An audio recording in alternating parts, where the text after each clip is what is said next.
Hi everybody, it's Molly, one of the occupational therapy students here at American Stroke Foundation. And for this presentation, I'm just going to share some different eye exercises that you guys can do. And at the end, I will also share some different accessibility features for vision that are available on your phone. These exercises by no means are a home program to do. There's not so many reps you need to do of each of these. And much like any other exercise we do, please do not go to the point of pain, or with this in turn, don't go to where you are getting a headache from it. That's not what we want. So these are just, and your muscles around your eye are going to be a little weaker. So these are just some exercises that you can do to kind of help strengthen, or at the very minimum, maintain what you have. So the exercises I'm going to share with you are a slow blink, tracking, convergence and divergence, scanning, near and far focusing, and some different games that are available. So this first one here, I'll show my video so I can demonstrate it for you guys. This first one is called a slow blink. And what you're going to do is you're going to just close your eyes slowly and open them back up. So if you want, it kind of helps. You can breathe in when you close your eyes and breathe out when you open your eyes. Kind of up to you. If you want to leave them closed for a little bit longer, that's fine. If you need assistance closing your eyes, just very gently use your finger to just assist your eyelid down and then back up if you need it. Again, make sure that's very gently. Don't poke yourself in the eye or anything, please. But once again, you're just going to close your eyes and breathe in. And breathe out as you open them. And one thing that can help, for breathing purposes, is it'll be a very kind of relaxing exercise to do. Just make sure when you're breathing in, you breathe in through your nose and out through your mouth. So those are some nice cleansing breaths that you can take during this. So for tracking, what you're going to do is you or a caregiver, I find this one a little bit easier to do with a second person, just because like my arms are short, so trying to extend out enough, I don't get my full range of visual field in there. And with this one, if you have a visual field cut on any side, this is one where you just go to your visual field. Because the whole point is to keep your head still, and so you're just watching your eyes are doing the tracking. Yep, so your head is still. So with this, you can take a pen or a pencil or a finger.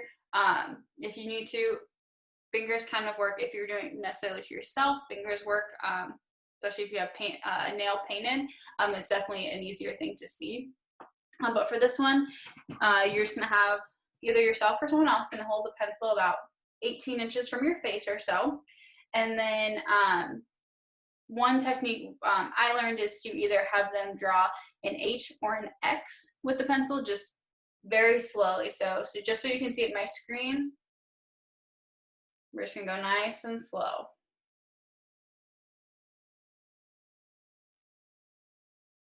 So your head is staying still and your eyes are just tracking it. So to see me straight on, I'll just use my pencil right in front, and you can just watch me. Notice how my eyes are just following that tip of that pencil.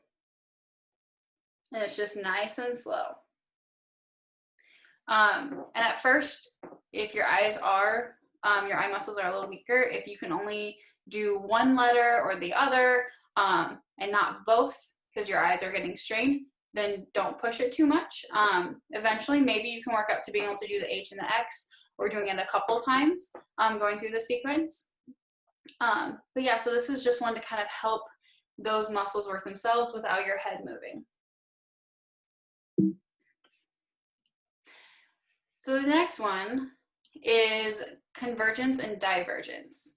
And so for this one, again, you're going to take a pen or a pencil or a finger, whichever one you want. This one's a little bit easier to do on your own. So you're just going to put it in front of your face again. This one, it can start out 18 inches, or it's not really a big deal where it starts, as long as it's just a little bit out from your face. And you're just going to very slowly bring it in, keeping your focus on that tip again.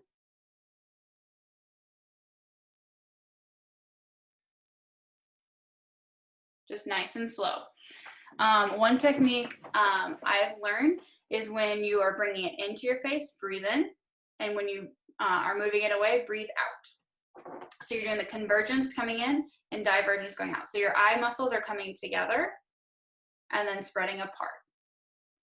So that's going to kind of help your focus when you're trying to focus on an object a little bit closer to you versus farther away. Same thing with the last one, just make sure you are keeping your eyes focused on that tip of that pen or pencil or finger. So another exercise is scanning exercises. Some of you may do these and practice these already. Some of you probably have done these in therapy before. One thing you can do with these is if you want, you can just stick sticky notes in one room and you can just sit in a chair and make sure you're scanning. And this is one where you turn your head and your body and make sure you're scanning all areas of the room. One technique you can do is have someone place sticky notes and you can get some of the colored ones and they say, okay, well, I placed 3 yellow ones, 4 green ones, and 2 blue ones. And making sure when you scan, you start from one side and go to the other, and you're marking down, yep, I found this one. Yep, I found a blue one. Yep, I found a green one, or orange one, or whatever color. And making sure you found every one of them. So yep, I found the 3 of these, the 2 of those, and the 4 of whatever color. Another one you can do is placing them around your home and safely walking around and trying to doing the same thing. I placed 4 pink ones, 3 blue ones, 2 green ones, making sure, yep, I found the 4 pink, the blue, and the green. Found them all. Or if you want, another strategy is to write letters on each of them. So you can do like all the letters in the alphabet and make sure you found A through Z. Another way is you can have a caregiver, a family member, a friend, take a word, preferably a little bit longer of a word, doesn't have to be a super long word, but a little bit longer of a word, and write 1 letter per sticky note, and then place them kind of randomly throughout a hallway or a room, and you can go around and grab all of them and then try to figure out which word was used. So it's a little bit of a scanning visual activity as well as a brain game involved if you kind of like the brain game idea. So some other scanning exercises include letter searches, so word searches, whether it be online that you print off, one you create, an app, whatever you prefer, or you can just have yourself or someone else can make, you can put anywhere from 10 to 20 letters per line. You can start with 1 line or 2 lines or however many lines you want. And as you're scanning, trying to find all the A's or all the T's or all the M's. And just have a caregiver give you a letter and make sure you try to find all of those. The next one is near and far focusing. So this is just transitioning your focus between an object close to you and one further away. So if I'm sitting here, I have my water cup here, and it's just right off the screen. And a little bit further away, I have the doorway, and I can see my dog laying out in the entryway. So if I'm looking at my water cup, and then I transition my focus to my dog, and back. And just do that a couple times. This one may be more taxing on your eyes because shifting that focus, I know for me personally, my eyes often get strained trying to shift from something close to something further away. When we were in class in person last year, a lot of times I'd be focusing between my laptop and then the projector screen up in the front of the room. And after about an hour or two, my eyes started to strain. So I had to pick one or the other and just hold it there or find a different place to look in the room for a little bit. So this one, like I said, with all of them, don't push it so you have a headache or any sort of pain or aching. Try not to force any of these. These are just different techniques to use to kind of help work on those muscles. So games, there are lots of games. There's computer games that can help with visual tracking. Some of these websites are iCanLearn.com. It is more tailored towards like school age children. However, I know that sometimes just tracking a pencil or trying to find a sticky note in the room is not always the most fun to do. However, these can just offer a little bit different, and I think there's some interactive games on there as well. It can be just something a little bit different. Lumosity.com is also another one. I know many participants play Lumosity games. They are good. There is a free version.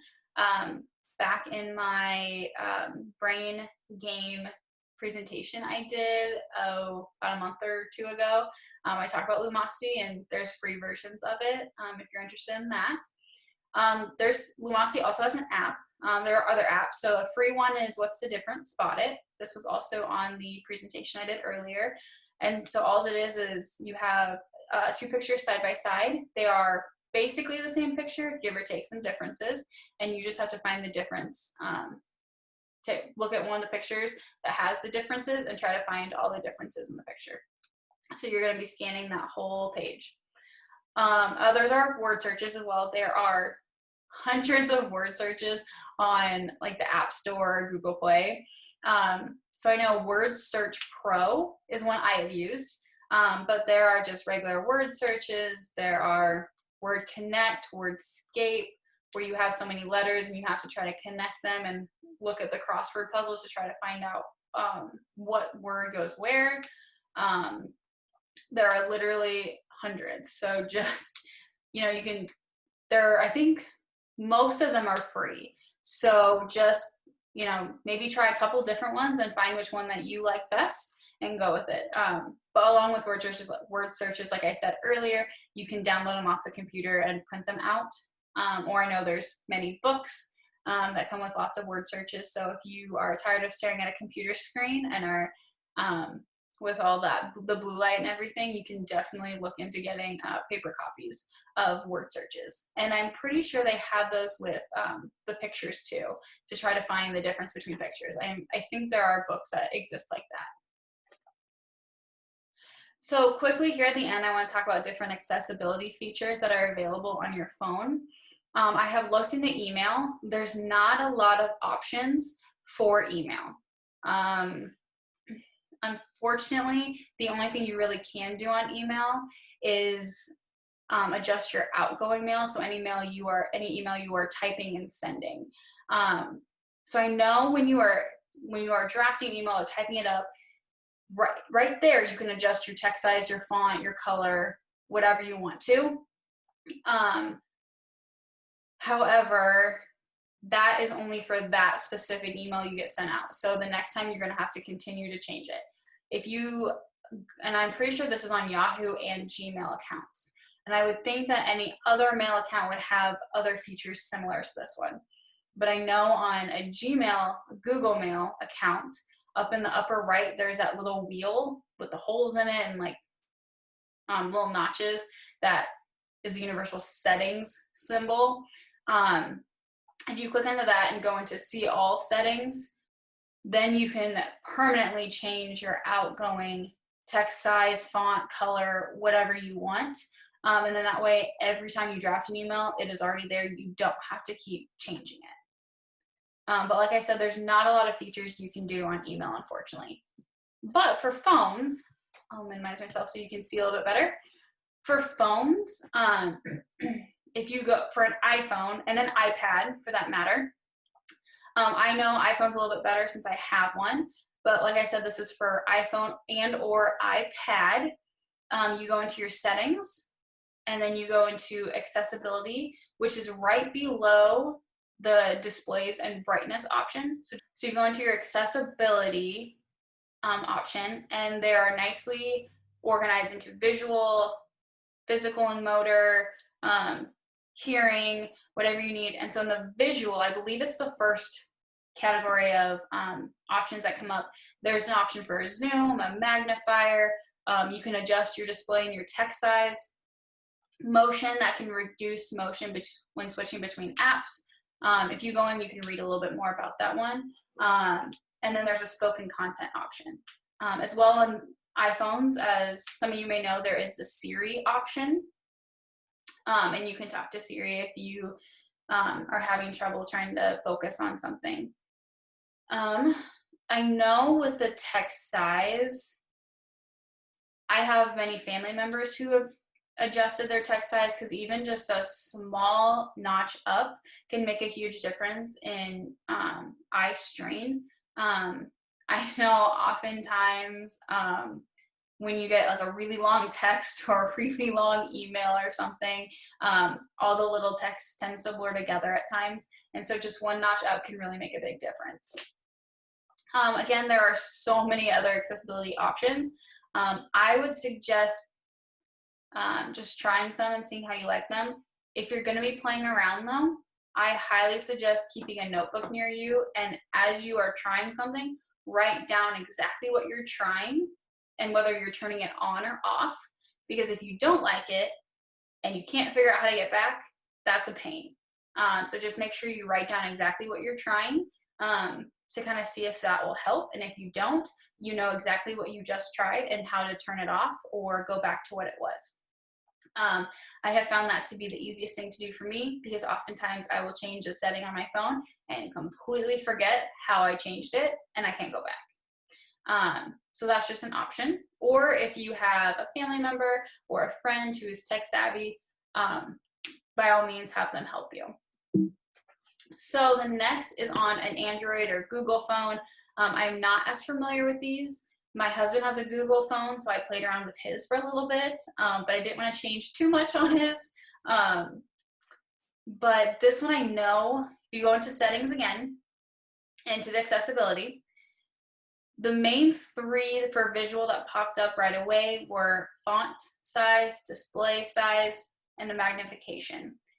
There are many more accessibility options in there. So once again, it's just like on the iPhone I just talked about, kind of see what works for you, what helps you out a little bit. And like I said, write it down, so if it changes and you don't like it, you know how to change it back. But yeah, unfortunately I'm not super familiar with the Android or Google, but I do know that these options are available. But like I said, if you have one, go into your accessibility options in your settings and just kind of see what they have. It'll go into a short description of what it does. But like I said, write it down so you kind of know what you did to adjust your phone. So I just want to say thank you so much. I'll turn my video on again for you guys.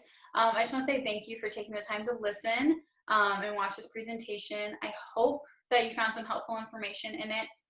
Again, those eye exercises might come in handy. Some of the games are kind of fun just to work on skills because you're also working your brain at the same time. And then I hope if some of you need those accessibility options, I hope you found them helpful at all. Again, thank you so much for taking the time to watch, and have a great day.